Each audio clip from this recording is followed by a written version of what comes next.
I am Rufy Naire. I am tasked to discuss career management, definition, steps, scope, and examples.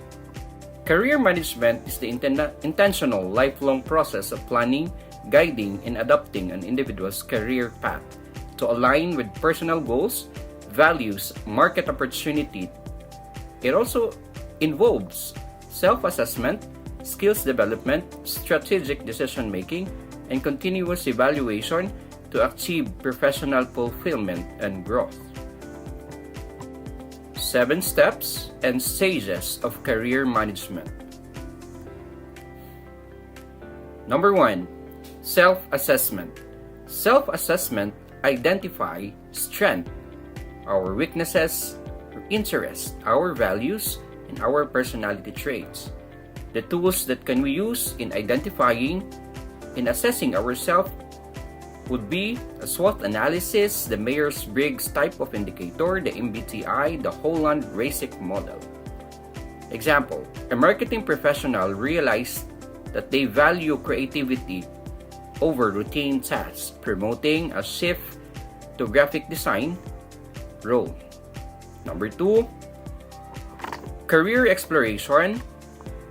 Its main purpose is for research industries, such roles, and market trends to align with self-assessment result. Method is informational interviews, job shadowing, labor market, and data analysis. One of an example is an engineer explores renewable energy sectors to align with their passion for sustainability. Number 3, goal setting. It is to define a short term, which is 1 to 3 years, and a long term, 5 years and above. Objective. The framework is SMART goals, which is specific, measurable, achievable, relevant, and time-bounded. An example, a teacher aims to become a school principal within 5 years by pursuing leadership certification. Number 4, skills development. Its main purpose is to acquire competencies needed for career goals. The method could be a formal education, certification, workshop, or on-the-job training. Example, an accountant learns data analytic tool to transition into fintech role. Number 5, networking and relationship building. The purpose of it is to build professional connection for mentorship, opportunities, and insights. Like, a strategy that can be used is the linkaging engagement, the industry's conferences, mentorship program. One of an example is a recent graduate secure a job through referral from a university alumni contact. Number 6, implementation. It executes strategies like executing programs and projects. Example, a software developer applies for a senior engineer role after gaining certification. Evaluation and adjustment. Regularly reviews progress and adapt to changes. Like, example, personality priorities, the market shift. A mid-career professional pivots to freelance work after valuing flexibility over corporate advancement. Stages of career. Number 1, early career. These are the careers that pertaining to the entry-level roles. Number 2, the mid-career, the advancement, the leadership, the work-life balance. And number 3, the late career, the mentorship, the legacy, the building, the retirement planning. Scope of career management. Individual level. Personal response, ability to growth, adaptability, and lifelong learning. A nurse pursue a telehealth certification to stay relevant and in digital healthcare. Organizational level. HR initiative like career pathing, training programs, and succession planning. An example of it, a tech company offers tuition reimbursement for employees learning an AI skills. Number 3, Societal economic factors, adapting to automation, gig economy trends, and global markets. Example, remote work policies expanding career opportunities across geographies. Number 4, work-life integration, balancing professional ambitions with personal well-being. Example, a parent negotiates flexible hours to manage family responsibilities. Examples and practices. Self-assessment. Some of the examples and practices in career management. Self-assessment. A salesperson uses a values inventory to switch to nonprofit fundraising. Number 2, particularly in skills development, an HR manager completes diversity training program to lead DEI initiative. Number 3, organizational support. A consulting firm provides rotations of assignments to expose employees to different roles. Number 4, adaptation. A journalist's transition to content strategy after traditional media declines. Tom Peters said, "Your career is your business. You are its CEO. Invest in your product, which means yourself, and become obsolete." Hey everyone, my topic is Rationale and benefits and issues and institutionalization of career management. The first topic that I want to discuss is the rationale of career management. The rationale for career management is grounded in the idea that individuals and organizations both benefit when careers are strategically planned and nurtured. It is a proactive approach that emphasizes career growth, satisfaction, and fulfillment. The following are the reasons why career management is important. First is personal growth and self-development. Career management encourages individuals to assess their strengths, weaknesses, interests, and skills, enabling to make informed decisions about their career path. Regular self-assessment helps employees align their work with their passions, which lead to a greater job satisfaction and motivation. It also fosters continuous learning and skills development, enabling individuals to stay competitive in their fields. The next is adaptability to changing job markets. With industries constantly evolving due to technological advancement, globalization, and other factors, career management helps individuals anticipate changes and adapt accordingly. Being proactive about career progression enables individuals to remain relevant in changing job market, ensuring their skills stay up to date. The number 3 is long-term job satisfaction. Career management involves setting both short and long-term goals. By thoughtfully mapping out a career trajectory, individuals are more likely to reach positions that are aligned with their values and ambitions, leading to a long-term job satisfaction. It also helps avoid career stagnation, as individuals are encouraged to seek out new opportunities for career growth and challenges. Another is increased career opportunities. Through effective career management, individuals can lead a strong network, improve their profession reputation, and gain access to more job opportunities, promotions, or lateral moves that might have otherwise been unavailable. So career management may include seeking mentorship, learning new skills, or adapting professional contacts, all of which are contribute to opening up new opportunities. So the number 5 is better work-life balance. When individuals manage their career thoughtfully, they are better equipped to balance personal and professional life. Career management enables people to set realistic career goals by being mindful of their personal needs and boundaries, help in navigating changes such as transition from one role to another or managing periods of high workload. The number 6 is organizational benefits. For employers, having employees who engage in career management means a workforce that is motivated, skilled, and likely to stay with organizational longer. Companies that support employee career growth tend to have a higher levels of employee engagement, retention, and productivity. By fostering career development, organizations also ensure that they have a pipeline of well-prepared individuals to take on future leadership roles. Another is improved decision. Career management helps individuals take a step back and think critically about their career path. This leads to more informed decision making regarding job offers, career change, promotions, or additional training. Then, building a personal brand.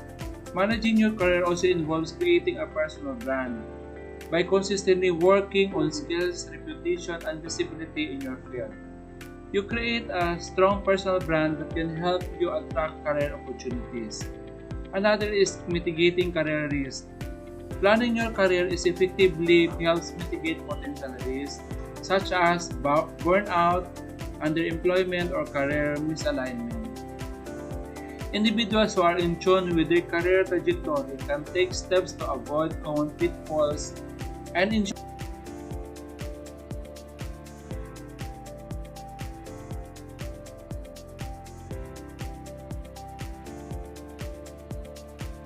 his career is often a financially stable one. By focusing on skill building, positioning for promotions, and staying ahead of industry trends, individuals can work toward better paying roles and more financial security. In conclusion, career management is essential because it helps individuals create, sustain, fulfilling, meaningful careers.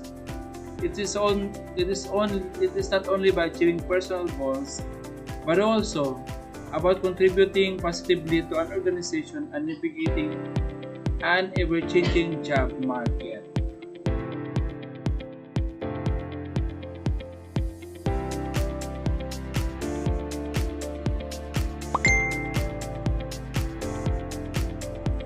Now let us proceed to the benefits of career management. Career management benefits for individuals are first is clear career goals. Yes, one of the key benefits of career management is having clear career goals. They plays a huge role in shaping a successful and satisfying professional life. It helps set and achieve long-term goals. With clear goals, we can track our growth, celebrate milestones, and adjust as needed. The next is skill development. Absolutely, one of the major benefits of career management is skill development. It is an essential for personal growth, job satisfaction, and staying competitive in the Next is career management. For skill development, encourages to have continual learning and upskilling. The number 3 is job satisfaction. It aligns personal interests with work, leading to a higher motivation. And the next is higher earning potential. Strategic planning can lead to promotions and better pay. So lastly, work-life balance is the work-life balance. It helps choose roles that fit lifestyle needs. So now let us continue to benefits of career management. For organizations, first is talent retention. Employees are more likely to stay when they seek growth opportunities. The next is increased productivity. Skilled and motivated employees perform better. Then, the succession planning. It prepares employees for leadership roles. And lastly, employee engagement. The career support both morale and Another topic is the issues in career management. Let's discuss the issues for the individuals. The number 1 is lack of guidance. Many don't have mentors or access to career planning resources. Number 2 is uncertainty. Economic shift or industry changes can derail plans. The next is burnout, rest. Overplanning or striving to work too hard for progression can lead to stress. And lastly, limited opportunities. Not all organizations support career development. So while the issues in career management for the organization are first is resource intensive. It requires time, money, and effort to implement effectively. Number two is mismatch expectation. Employees may want faster growth than company can provide. The next is risk of turnover. Investing in development might result in employees leaving better roles elsewhere. Lastly is the inequity issues. If not managed fairly, some employees may be overlooked. Okay, so let us proceed to the institutionalization of career management. It refers to how many organizations formally embed career planning and development into their system, policies, and culture. It means making career management or structure an ongoing part on how the organization operates is not just leaving it up to the individuals. So the following are the key elements of institutionalized career management. First is formal career development policies. So clear guidelines of promotions, transfer, training, and career path. The next is training and development programs. So dapat may regular workshops, skill building, course, and leadership development. Another is performance appraisal system. Kailangan evaluate sa support growth by identifying strengths and areas of improvement. And the number 4 is counseling, career counseling and mentoring. It assists the coaches, mentor, or HR professionals for career advice. And the number 5 is the succession planning. It is preparing for employees' future role, leadership roles through structured plans. And the next is internal job posting system. The transparent system for applying roles within the organizations. And the number 7 is employee development plans or the individual development plans. It is a personalized plan aligned with both individual and organization goals. And lastly is the use of technology. A digital platform to track progress, set goals, and access learning resources. So I think I am done with my presentation. Thank you for listening. Assalamualaikum warahmatullahi wabarakatuh. Good day everyone. I am Joel Sarat Hortoste. In this video, I'll be discussing the topic of time management, perception of time, time savers and masters, managers' role in time management. First is time management. Time management refers to the process of planning and controlling how much time to spend on a specific activities. Effective time management enables individuals to complete more in a shorter period, lower stress, and lead to career success. Time management is a strategic process of planning, organizing, and controlling how much time you spend on a specific activities to work more efficiently and achieve your goals. Why it matters or bakit siya mahalaga? Effective time management allow us accomplish more in less time, reduce stress and overwhelm, enhance focus and self-discipline, improve work-life balance, and achieves greater career success and personal growth. Next is perception of time. Perception of time is a subjective experience of how time passes. It refers to the way the brain interprets and senses the flow, duration, and sequence of events, often influenced by attention, emotions, memory, and mental or physical states. In simple terms, perception of time is how fast or slow time feels to you, not how it actually passes. When we say perception of time, is how we mentally experience the passage of time. It's not about what the clock says, but how fast or how time feels to us in any given moment. So, why it matters? Understanding time perception can help us manage time better in high pressure situation. Understand how mood and focus affect productivity. Be more mindful of how you spend your time and energy. So, perception of time refers to how individuals experience the passage of time. When we say passage of time, gaano kabilis o kabagal ang paglipas ng oras. Perception of time in subjective nature. How people perceive time can vary significantly based on individual experience and situation. Or the subjective nature means this perception is not fixed or objective.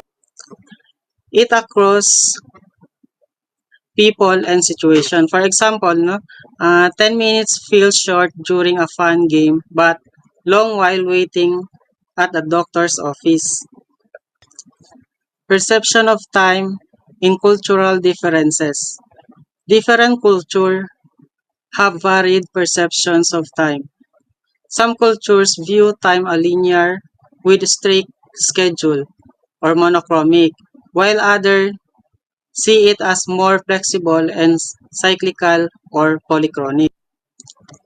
Example, for monochronic, so sa US and Germany, so they are perceive time linearly. People are task, focus, and time consciousness or conscious. For polychronic cultures, example, si Mexico and Egypt, they are perceive time more fluidly. Relationship take priority over schedules. Perception of time in psychological factors. Stress, motivation, and focus can influence how we perceive time. High stress may lead to the sensation of time slipping away, while being fully engaged can create a sense of timelessness. So dito, mental and emotional states influence how we perceive time. For example, anxiety. Time may feel slower due to heightened awareness. Another example, depression. Pag ang isang tao may depression, time may feel stagnant or unchanging. Next is time savers. Time savers are strategies, tools, or techniques that help maximize productivity and ensure that time is used efficiently. Time savers is tools designed to reduce wasted time, streamline tasks, and increase focus so you can accomplish more with less effort. In simple terms, time savers help you get things done faster and smarter. Here are few effective time savers. First is prioritization. Focus on high-impact activities that contribute significantly to goals. Prioritization is a process of deciding that task matters most and doing for those first. It's not just about getting things done. It's about getting the right things done. Next is goal settings. Set SMART goals to provide clarity and direction for your task. Break larger goals into smaller, actionable steps to avoid feeling overwhelmed.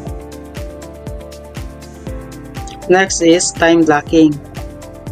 Schedule specific blocks of time for focused work on a particular task or project. Avoid multitasking during this time blocks to enhance concentration and efficiency. Next is digital tools and apps. Utilize project management software, Example, Trello, Asana, or the other apps to track tasks and deadlines effectively. Use calendar application to plan and allocate time for different activities. Next is delegation. Delegate tasks when possible to focus on higher priority activities. Trust team members to handle responsibilities that don't require your direct involvement. Number 6 is batch processing. Group similar tasks together to complete them more efficiently.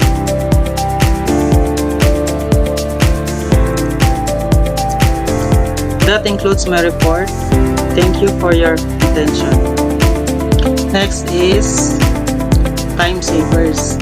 Time savers are strategies, tools, or techniques that help maximize productivity and ensure that time is used efficiently. Time savers is tools designed to reduce wasted time, streamline tasks, and increase focus so you can accomplish more with less effort. In simple terms, time savers help you get things done faster and smarter. Here are few effective time savers. First is prioritization. Focus on high-impact activities that contribute significantly to goals. Prioritization is a process of deciding that task matters most and doing for those first. It's not just about getting things done. It's about getting the right things done. Next is goal settings. Set smart goals to provide clarity and direction for your task. Break larger goals into smaller, actionable steps to avoid feeling overwhelmed. Next is time blocking. Schedule specific blocks of time for focus work on a particular task or project. Avoid multitasking during these time blocks to enhance concentration and efficiency. Next is digital tools and apps. Utilize project management software. Example, Trello, Asana, or the other apps to track tasks and deadlines effectively. Use calendar application to plan and allocate time for different activities. Next is delegation. Delegate tasks when possible to focus on higher priority activities. Trust team members to handle responsibilities that don't require your direct involvement. Number 6 is batch processing. Group similar tasks together to complete them more efficiently.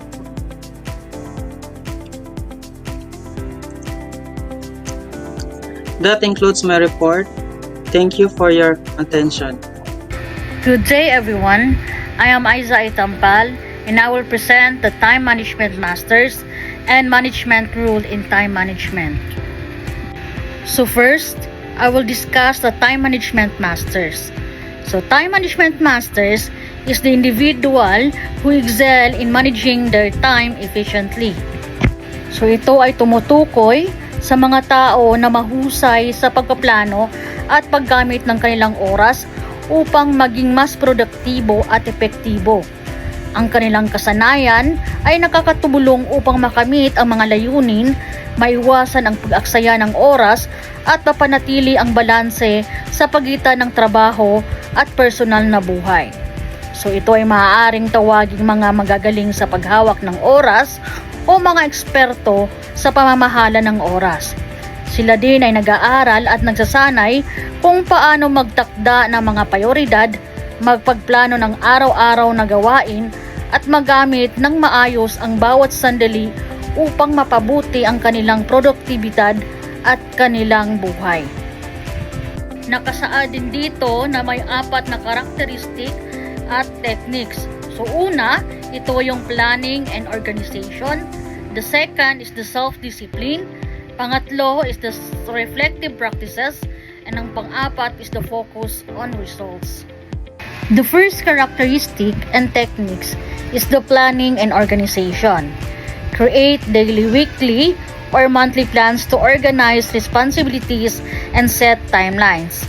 Use checklists and calendars to keep track of tasks and deadlines. So, napaka-importante ang paggawa ng pag-araw-araw, lingguhan o buwanang plano ay isang pamaraan upang maayos na maorganisa ang mga responsibilidad at may takda ang mga takdang oras o deadline. Sa pamamagitan nito, mas madali mong malaman kung ano ang kailangang gawin sa bawat araw o linggo at mapanatili ang tamang daloy ng gawain. Samantala, ang paggamit naman ng checklist at kalendaryo ay nakakatulong upang masubaybayan mo ang mga gawain at mga deadline. Ang checklist ay nagsisilbing talaan ng dapat gawin, habang ang kalendaryo naman ay nagpapakita ng mga takdang panahon kung kailan gawain o kailan gagawain ang mga ito. Sa ganitong paraan, mas maiiwasan ang kalituhan at mapapanatili ang pagiging organisado sa isang gawain. The second characteristic and techniques is the self-discipline. So when we say the self-discipline is have a strong sense of self-control and commitment, allowing them to follow through on plans consistently. So avoid procrastination through effective self-motivation and techniques. So mahalaga ang pagkakaroon ng self-discipline o sariling disiplina dahil ito ang nagsisilbing gabay at lakas upang magawa natin ang mga bagay na kailangan. Kahit pa wala tayong ginagabay o inaasahang tao, ito ay nakakatulong upang mapanatili ang focus, maiwasan ang pag-aksaya ng oras at makamit ang mga pangmatagalang layunin. So ang kalahagan din ng self-discipline ay kakayahan nitong magbigay ng kontrol sa mga kilos at desisyon. Kapag tayo ay may disiplina sa sarili, nagagawa nating piliin ang ating mga sarili na gawain ang tama. Kahit na hindi ito madali o nakakaakit sa unang tingin, ito rin ay susi sa pagpaunlad ng ating karakter, pagtsatsaga at tagumpay sa buhay. The third characteristic and techniques is the reflective practices. So when we say reflective practices, it is a regularly review and assess their time management practices to identify areas for improvement. Maintain a journal or log to track how time is spent and adjust strategies as necessary. So napakahalaga din na magkaroon ng regular na pagsusuri at pagtasa sa iyong mga gawain sa pamamahala ng oras upang malaman mo kung alin ang epektibo at alin ang kailangang pagbutihin. Sa pamamagitan nito, malalaman mo kung saan ka nagkakaroon ng pag-aksaya ng oras at kung ano ang mga gawain na nagdudulot ng pagkakaantala. Ang pananatili naman ng isang journal o talaan ay isang mabisang paraan upang masubaybayan kung paano mo ginugugol ang iyong oras sa pang-araw-araw. Sa pagsulat ng iyong mga gawain at oras na ginugugol, mas madali mong makikita kung alin sa mga ito ang kailangang baguhin o ayusin. Sa ganitong pamaraan, maaari kang mag-adjust ng iyong mga estratehiya upang mas maging produktibo at mahusay sa pamamahala ng iyong oras. Lastly, focus on results. Prioritize output over input, ensuring that they focus on actions that achieve tangible results. They often remind themselves or larger goals to keep motivation high. Sa ganitong paraan, mas magiging malinaw ang iyong mga hangarin, mas nakakapag-desisyon ka ng mas maayos at mas nakakatutok ka sa mga gawain na makakatulong upang makamit ang iyong mga layunin. Ito rin ay nakakatulong upang mapanatili ang motivation at mas mapabilis ang pag-abot ng tagumpay. Dahil alam mo kung ano ang pinakamahalaga at dapat mong pagtuunan ng pansin.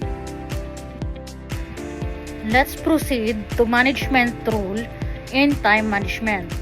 So meron siyang 6. The first is the setting clear expectations. The second is providing resources and tools. Number 3, encouraging a balanced workload. Number 4, leading by example. Number 5, fostering communication. Lastly, the performance monitoring. So, what is the setting clear expectation and why is it needed po ito? So, when we say setting clear expectation is communicate clear objectives and prioritize so employees understand what is expected of them. Make sure that individual responsibilities align with broader organizational goals. So, the second one is the providing resources and tools. So, when we provide resources, the team with tools and technologies that promote time efficiently.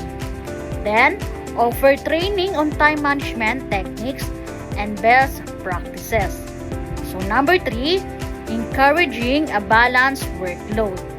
Monitor workloads to prevent employee burnout and encourage a reasonable distribution of tasks. Promote a culture of work-life balance to support employee well-being. So number 4, leading by example. So why is it needed?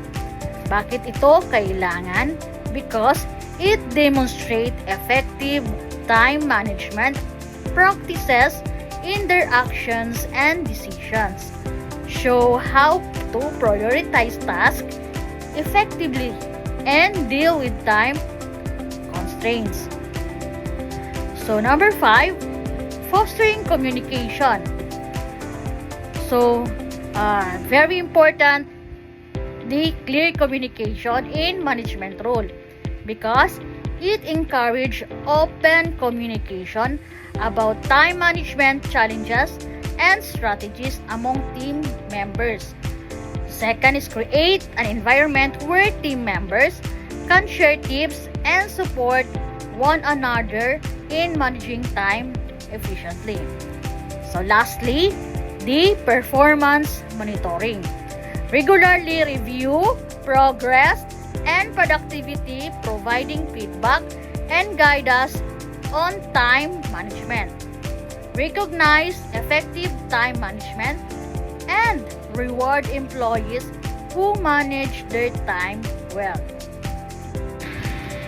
Conclusion: effective time management is essential for increasing productivity and achieving personal and organizational goals. Understanding the perception of time, utilizing saving strategies, learning from time management masters, and recognizing management rule can significantly enhance how time is managed in any context. By cultivating these skills and practices, individuals and organizations can work efficiently and reduce stress associated with time pressures. So, ito ay mahalaga upang mapataas ang produktibidad at makamit ang mga personal at pang-organisasyong layunin. Kasama rito ang pag-unawa sa paraan ng ating pagtingin sa oras, paggamit ng mga estratehiya upang makatipid ng oras at pag-aaral mula sa eksperto sa larangan ng pamamahala ng oras. Mahalaga rin ang papel ng pamumunuan o management dahil sila ang maaaring magtakda ng tamang patakaran at suportang makakatulong sa mas mahusay na paggamit ng oras sa pamamagitan ng pagpapalago ng mga kasanayan at gawin na ito, mas magiging epektibo ang trabaho ng mga individual at organisasyon.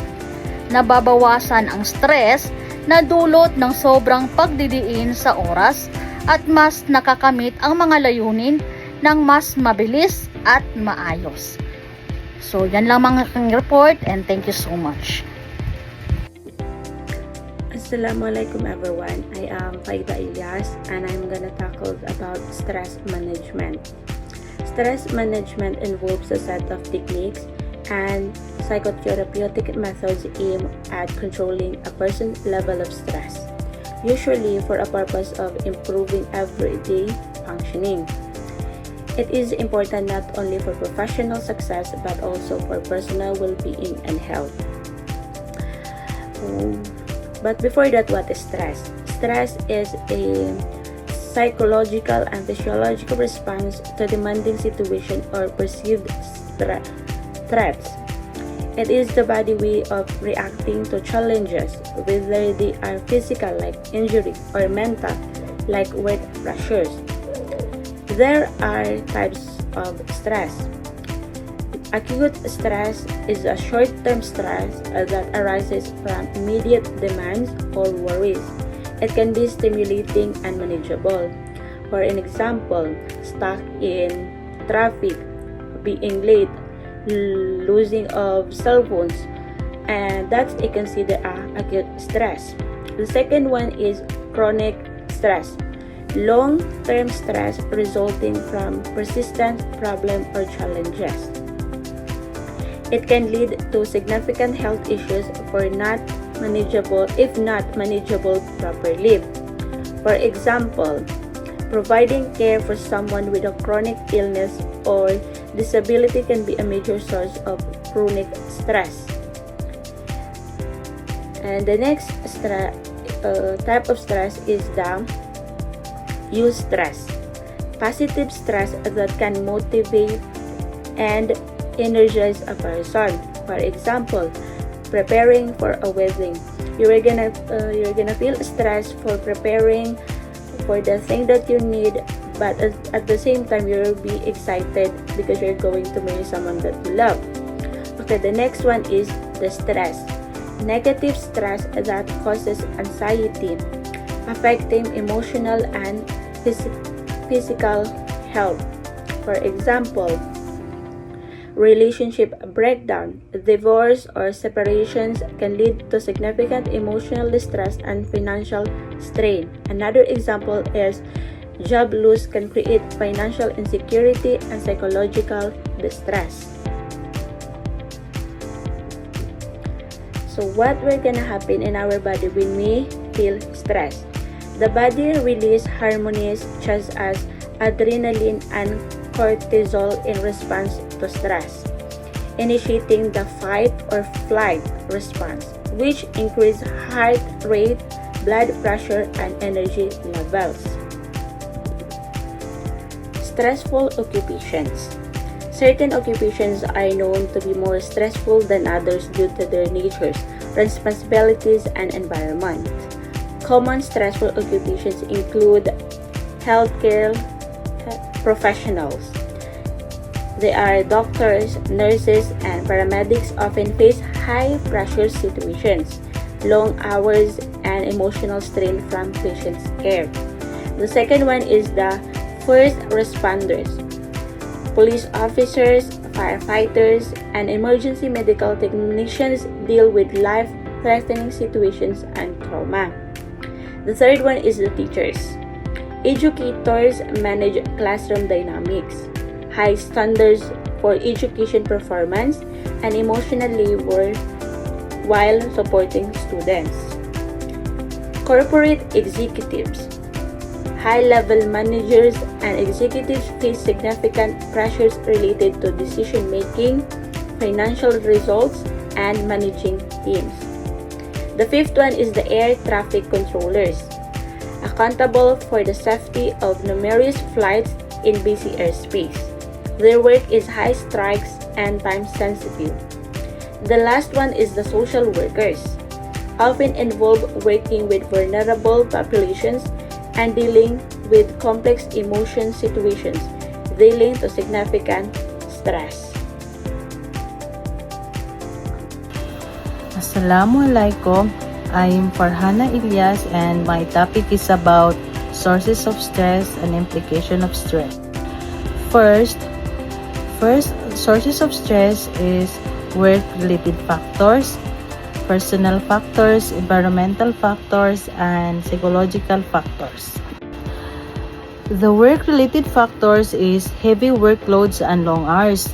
Ito yung maraming trabaho na kailangan natapusin sa mas mahabang oras na nakakapagod at nakaka-stress na minsan kinakailangan natin na mag-overtime.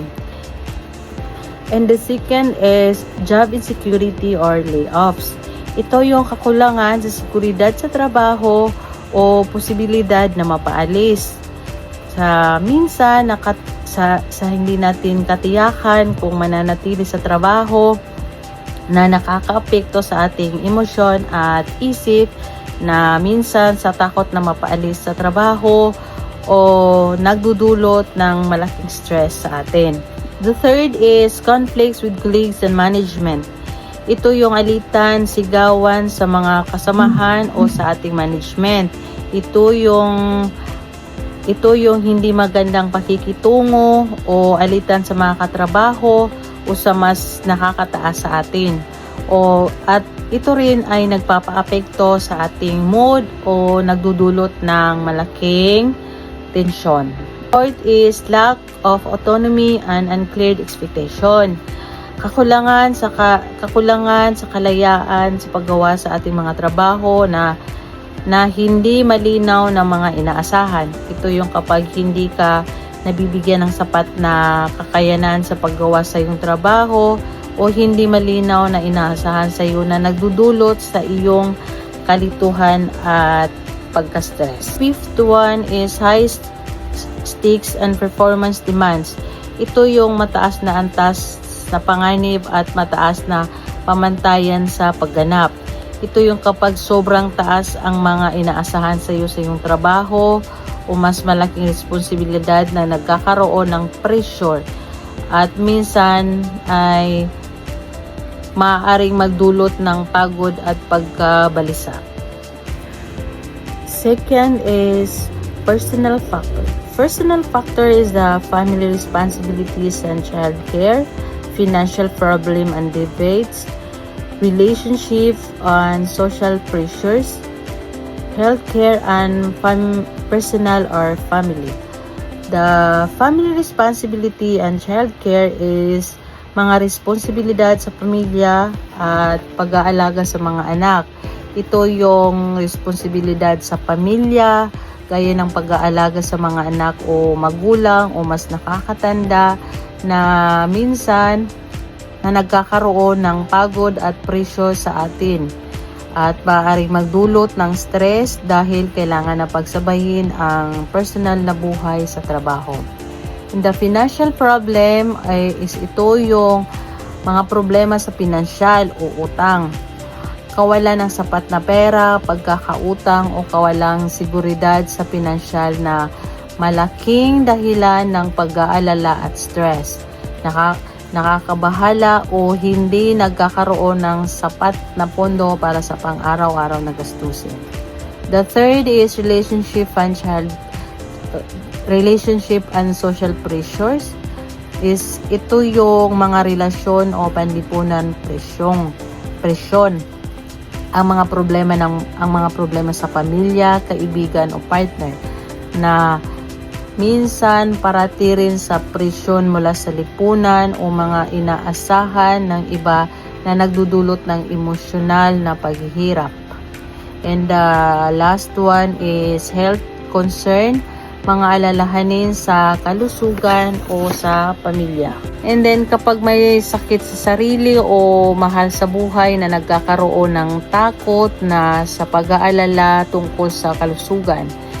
And then ganitong sitwasyon ay nagkakabahala o nagpapababa ng ating moral at nagdadala ng emosyonal na pagod. And the third is environmental factors. Ito yung sa noise, pollution and overcrowded, natural disasters and societal instability, change in living conditions, moving, changing in job. First is ito yung labis na ingay, yung noise at pollution of overcrowded. Labis na ingay, pollution mula sa hangin, tubig o sa lupa sa dulot ng siksikan sa lugar gaya ng syudad na nakakapagpataas ng antas ng stress. And then ang natural disaster and societal instability is ito yung mga natural na mga sakuna gaya ng lindol, bagyo, baha at iba pang kalamidad na nagdudulot ng takot. Sa kawalan ng katiyakan sa buhay, kawalan ng katarungan sa lipunan tulad ng kawalan ng hustisya o sigalot sa mga nangyayari at nagdudulot din ng matinding stress. Change in living condition is ang mga pagbabago ng pamumuhay gaya ng paglilipat bahay at mga pagbago ng ating mga trabaho. Malaking pagbabago sa buhay tulad ng paglilipat tirahan, pagbabago sa trabaho na pagkakuha ng bagong responsibilidad na maaaring magdulot ng stress na kailangan nilang mag-adjust sa bagong kapaligiran o sitwasyon. And then, kaya mahalagang mapanatili natin ang tamang paghandle dito upang mapanatili ang kalusugan at isipan at katawan. And then, the fourth is psychological factors. Psychological factors are personality traits, perfectionism, type A behavior, life transitions, divorce, loss of loved ones, underlying mental health issue. An example is anxiety and depression. First is ang katangian ng personalidad. Halimbawa is yung mga traits sa personal katulad ng pagiging palaging nagmamadali, competitive o sobrang demanding sa sarili na minsan madaling makaramdam ng stress na ang kailangan ay mataas ang inaasahan sa sarili o sa iba ay maaaring magdulot ng pagkabalisa. And the life transition, divorce, loss, and loved ones. Ito yung halimbawa dito is yung paghihiwalay, diborsyo o pagpanaw ng isang mahal sa buhay na nagdudulot ng matinding emosyonal na paghihirap sa pag-aalala na maaaring magpalala ng stress. And the last one is underlying mental health issue. Ito yung problema sa mental o kalusugan tulad ng anxiety at depression na nagpapahirap sa isang tao na harapin ang pang-araw-araw na gawain at sitwasyon na nagdaragdag ng stress at maaaring magdulot ng mas malalang problema kung hindi maagapan. Implication of stress. Implication of stress can have rising implication both in the short term and long term. First is physical health, mental health, behavioral change, workplace dynamics, and the last one is the relationship. Physical health is a stress can lead to a rise of the health problems including headache, gastrointestinal issue, heart disease, and functions and burnouts. And the second is the mental health. Prolonged exposure to stress can lead to anxiety, depression, and other mental health disorder. It may also exacerbate existing psychological condition. Behavioral change is that people under stress may engage in unhealthy behaviors such as smoking, overeating, or sustained abuse. Decreased motivation and productivity can result from overwhelming stress. Workplace dynamic is a stress can lead absenteeism, decrease productivity, increasing turnover rates and poor employees' morale. Conflicts and collaborative changes may arise from the workplace stress. And the last one is the relationship. The relationship stress can negatively affect personal relationship, leading to increased conflicts and reduced quality and interactions. Stressors at work can spill over into home life, affecting family dynamics. Assalamualaikum. This is my discussion on our topic. This is the stress management techniques.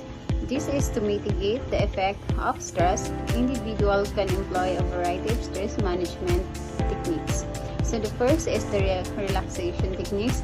Activities such as deep breathing, meditation, or yoga can help calm the mind and reduce physical symptoms of stress. Second is the time management. Prioritizing tasks, setting realistic goals, and breaking larger projects into smaller manageable tasks can alleviate feeling of being overwhelmed. The third is physical activity. Regular exercise release endorphin and help to improve mood and reduce anxiety and alleviate. And the fourth one is social support. Informal support from friends and family as well as professional counseling or support group can provide emotional relief. Fifth is the healthy lifestyle. This is maintaining a balanced diet, getting regular sleep, and avoiding excessive caffeine or alcohol can improve overall well-being and resilience to stress. And the last one is cognitive reframing. Changing negative thought pattern and focusing on positive aspect can help reduce feeling of stress. Conclusion: understanding the nature of stress, recognizing stressful occupation, identifying source of stress, and acknowledging the implication of stress can help individual and organization develop effective stress management strategy. By implementing stress management techniques, both individual and employer can create a more supportive and productive environment, leading to improved health and well-being.